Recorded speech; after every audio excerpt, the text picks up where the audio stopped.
Dahil sa kaguluhang nangyari, si Ibara'y hindi makatulog, kaya minabuti niyang maghanda ng gamot sa kanyang laboratorio o kabinete. Halos inumaga siya rito. Isang utusan ang pumasok sa laboratorio ni Ibarra at nagsabing may taga-bukid siyang panauhin. Si Elias ang pumasok. Ikaw pala. Naparito ako upang itanong sa inyo kung may ihahabilin kayo sa pagtungo ko sa Batangas. Ang isa pa'y ibig kong ipabatid sa inyo ang isang masamang balita. Si Maria Clara may karamdaman, ngunit hindi malubha. Siya'y nilalagnat, at ngayon kung wala kayong ipagbibilin... Salamat sa inyo. Naway makarating kayo ng maluwalhati. Nais kong magtanong sa inyo kung inyong mamarapatin at kung ayaw ninyong sagutin, kayo ang masusunod. Si Elias ay tumango. Papaano ninyo napatigil ang gulo kagabi? Madali po. Ang magkapatid pong namumuno sa gulo ay minsang nailigtas ko sa kamay ng mga pumaslang sa kanilang ama, kaya't kapwa sila kumikilala ng utang na loob sa akin. Sila ang pinakiusapan ko, kaya't pati kasamahan nila ay napayapa. Si Elias ay nagpaalam na nang makitang si Ibara'y hindi na kumikibo. Pagkaalis ni Elias ay muling nakadama ng kalungkutan si Ibarra. Ako ang dahilan ng kanyang pagkakasakit. Nagbihis si Ibarra at nanaog agad. Sa daay magalang siyang binati ng isang lalaking nakaluksa at may pilat sa kaliwang pisngi. Kapatid siya ng taong madilaw na namatay sa paghuhugos ng bato. Ako po'y si Lucas, na kapatid ng namatay kahapon. Ako'y nakikiramay sa inyo. At ano ngayon? Ginoo, nais ko pong malaman kung gaano ang ibabayad ninyo sa pamilya ng aking kapatid. Ibabayad? Ako'y nagmamadali ngayon, kaya't mamayang hapon ay magbalik kayo upang tayo'y mag-usap.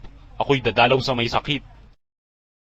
Nayamot si Ibarra sa patuloy na pangungulit ni Lucas tungkol sa kung magkano ang ibabayad niya sa pamilya ng kapatid ni Lucas. At dahil po ba sa isang may sakit ay pababayaan na ninyo ang mga patay? Yan ba'y dahil sa kami mahirap? Huwag ninyong piliting ako'y mayamot. Hinabol si Ibarra ng napopuot na tanaw ni Lucas.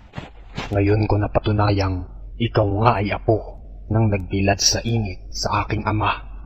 Ang dugo niya'y nananalaytay pa rin sa mga ugat mo. Ngunit kapag malaki ang ibabayad mo, ay magkaibigan tayo.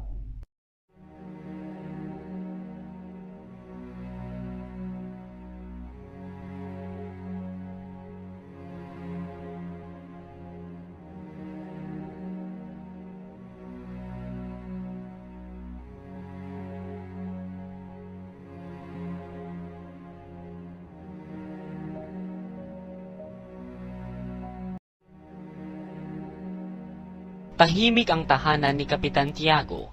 Ang lahat ay malungkot sapagkat may sakit si Maria Clara. Nang tumigil ang isang sasakyan sa harap ng bahay, mabilis na sumalubong sina Kapitan Tiago at Tia Isabel. Ang bumaba ay sina Dr. Tiburcio de Espadaña, ang asawa niya na si Doña Victorina de los Reyes de Espadaña at isang binatang Kastila na may kakisigan. Ipinakikilala ko sa inyo ang aming pinsan, si Don Alfonso Lenares de Espadaña. Siya ay inaanak ng kamag-anak ni Padre Damaso at kalihim ng mga ministro sa Espanya.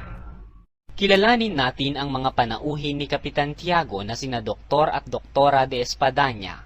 Si Doña Victorina ay isang ginang na may 45 taon, ngunit kung ipamalita ay 32 lamang. Noong siya'y dalaga pa, pinaniniwalaan niyang siya'y maganda, kaya hindi niya pinakitunguhan ang maraming Pilipinong nangibig sa kanya, at ito'y dahil pa rin sa pangarap na makapag-asawa ng isang dayuhan. Nangangailangan siya ng dayuhang mapapangasawa, kaya't nang ipadpad sa baybayin ng Pulong Luzon ang isang maralitang Kastilang taga-Espanya'y napilitan siyang tanggapin ito. Ang pangalan ay Tiburcio de Espadaña, may 35 taong gulang, ngunit sa anyo'y masasabing higit pang matanda kay Doña Victorina. Kilalanin naman natin si Don Tiburcio. Siya ay naglakbay sa Pilipinas bilang pinakamababang opisyal ng adwana. Sa kasawiang palad, nang ang Bapor Salvadora ay naglalayag, ay napaghilo siya sa dagat at nabalian pa ng isang paa. Dagdag pa rito ang pagkakatanggal niya sa trabaho dahil sa nangyari sa bapor. Siya'y kinupkop ng ilang kababayan matapos mawalan ng pinapasukan. Pinayuhan siya ng mga kababayan na magpunta sa lalawigan at magpanggap na isang manggagamot. Dahil sa nangangailangan ay sinunod niya ang payo kahit na wala siyang kaalaman sa medisina. Nagsimula siyang manggamot sa ilang may sakit na sinisingil ng mababa, ngunit hindi nagtagal at sumingil na rin siya ng malaki. Unti-unti na sana siyang nakaiipon nang umabot sa kaalaman ng protomedikato sa Maynila ang kanyang panggagamot ng walang pahintulot. Nakarating sa pandinig ng taong bayan ang katotohanan, kaya't wala nang nagpapagamot sa kanya. Ang Donya'y labis na nakapangyayari sa asawa. Si Don Tiburcio ay tulad lamang sa aliping sunod-sunuran sa Panginoon. Naisip din ng Donya na kailangang magtaglay ng titulong doktor ng medisina at siruhiya ang asawa, kung kaya nagpagawa siya ng isang putol na marmol na nakaukit ang Doctor de Espadanya, espesyalista en toda clase de enfermedades, at ito'y ipinakabit sa kanyang bahay. Noong ipinamamalita ng Donya na sila'y maglalakbay sa Espanya ay naisipan niyang kumuha ng Kastilang mangangasiwa ng kanyang ari-arian sapagkat wala siyang tiwala sa mga Pilipino. Noon ipinasundo ni Don Tiburcio ang pamangkin niyang si Linares na nag-aaral ng pag-aabogado. Sila ang tatlong kararating pa lamang na panauhin ni Kapitan Tiago. Samantala, dumating si Padre Salvi habang nagmiminandal sina Kapitan Tiago at mga panauhin nito. Marami silang napag-usapan. Maya-maya'y nagtanong si Linares sa kura kung saan niya makikita si Padre Damaso. Nagkataong siya'y naririto ngayon at mamaya lamang ay paririto. Talaga pong pagsasadyain ko siya kung hindi lang sa magandang pagkakataong ito, sapagkat may liham po ako para sa kanya. Nang matapos ang kanilang pag-uusap, pinuntahan nila si Maria Clara na nooy nakahiga sa isang katring kamagong at nakukurtinahan ng husi at pinya. Ang kanyang ulo'y nabebendahan ng isang panyo at nakakumot ng puti.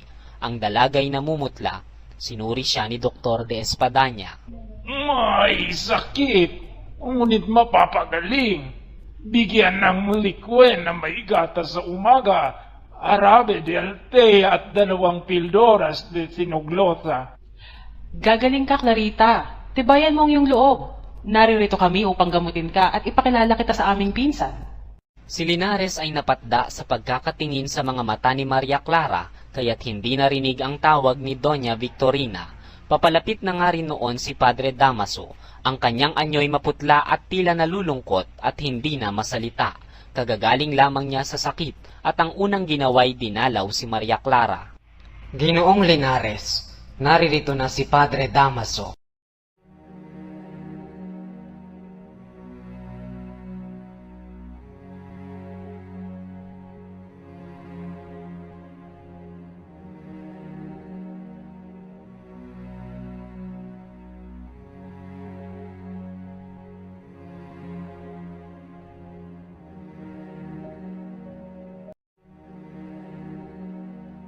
Parang walang nadaraan ng tao si Padre Damaso sa kanyang pagpasok. Tuloy-tuloy siya sa kamang kinahihigan ni Maria Clara. Ang mga mata niya'y maluha-luha. Namangha si Maria sa nakitang inanyo ni Padre Damaso. Anak ko, hindi ka mamamatay. Hindi napigilan ni Padre Damaso ang kanyang damdamin, kaya't siya'y lumayo at sa silong ng balag sa ilalim ng balkonahe, umiyak siyang parang bata. Doon niya ibinulalas ang lahat ng kanyang sama ng loob. Nilapitan ni Doña Victorina si Padre Damaso ng matiwasay na at ipinakilala si Linares. Ibinigay ng binata ang liham, ngunit siya'y tiningnan ni Padre Damaso mula ulo hanggang paa. Tila naunawaan ni Padre Damaso ang liham matapos na mabasa. Ako po'y si Alfonso Linares na inaanak ng inyong bayaw. Ikaw pala ang inaanak ni Carlicos. Ako'y tumanggap ng liham ukol sa iyo, ngunit hindi kita nakilala. Iya'y bunga marahil nang umalis ako sa Espanya ay hindi ka pa ipinapanganak. Ibig ni Carlicos na ihanap kita ng mapapasukan at mapapangasawa. Madali ang mapapasukan. Ikaw ba'y marunong sumulat at bumasa? Nag-aral po ako ng abogasya sa Universidad Central. Si Padre Damaso ay naging formal, pabalik-balik na naglalakad na tila nag-iisip ng malalim. Ngayoy wala na ang kalungkutan sa kanyang anyo. Isang asawa. Halika binata, at kausapin natin si Santiago. Samantala, Si Padre Salvi na may malungkot at tila nag-iisip habang paruot parito. Nasa ganito siyang kalagayan nang makarinig ng isang tinig. Ano ang ibig mo? Padre, ako po ang kapatid ng nasawi noong pista. Pinuntahan ko po si Ginoong Ibarra noong isang araw. Ngunit ako po'y kanyang sinipa at pinaalis sapagkat kamuntik na siyang namatay nang dahil sa aking kapatid. Bumalik po ako kahapon, ngunit nakaluwas na po siya. Nag-iwan po siya ng 500 piso para sa akin at mahigpit na ipinagbiling, wag na akong babalik. Napuna ng kura ang kanyang pagkukunwari, kaya pakutya siyang nginitian nito. At ano ang gusto mo ngayon? Sana'y pagpayuhan po ninyo ako. Batid ko po, ang mga alagad ng Diyos ay mabuting magbigay ng payo. Nilapitan si Lucas ni Padre Salvi na nagagalit at itinuro ang kalsada. Umuwi ka na at pasalamatan mo si Ginoong Ibarra sapagkat hindi ka niya ipinabilanggo. Sulong! Layas! Umalis si Lucas na bumubulong. Dumalo naman ang lahat ng panauhin ni Kapitan Tiago nang marinig ang sigaw ni Padre Salvi. Tinanong nila kung ano ang nangyari. Isang hampas lupa ang ayaw magbanat ng buto at humihingi ng limos.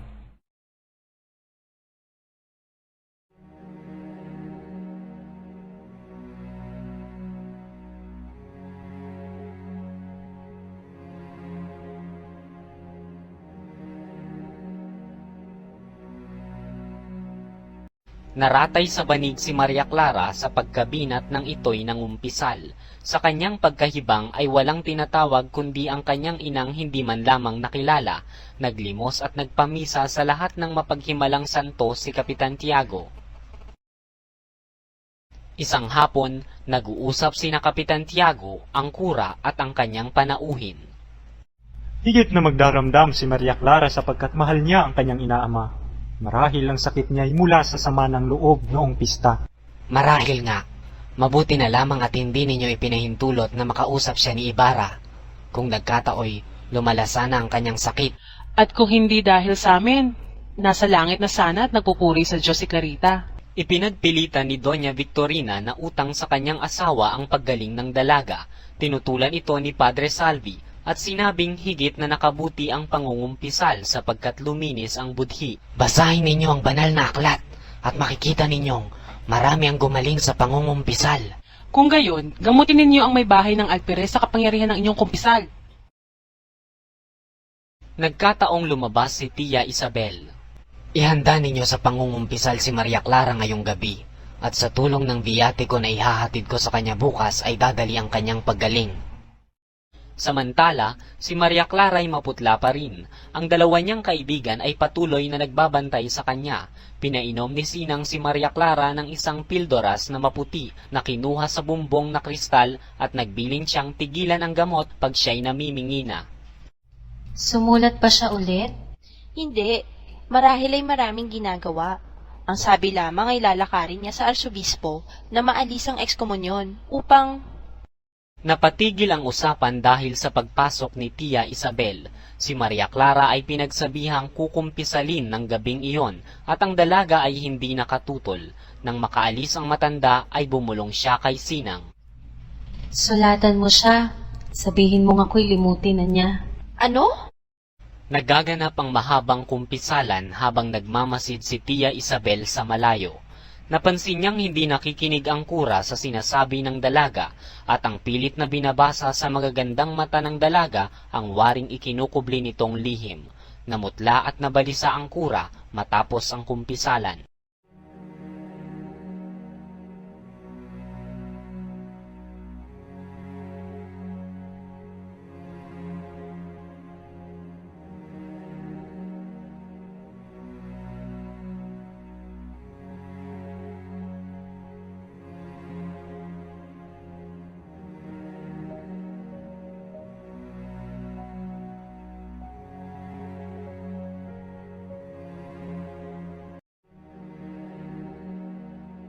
Nagtungo sa kagubatan si Elias.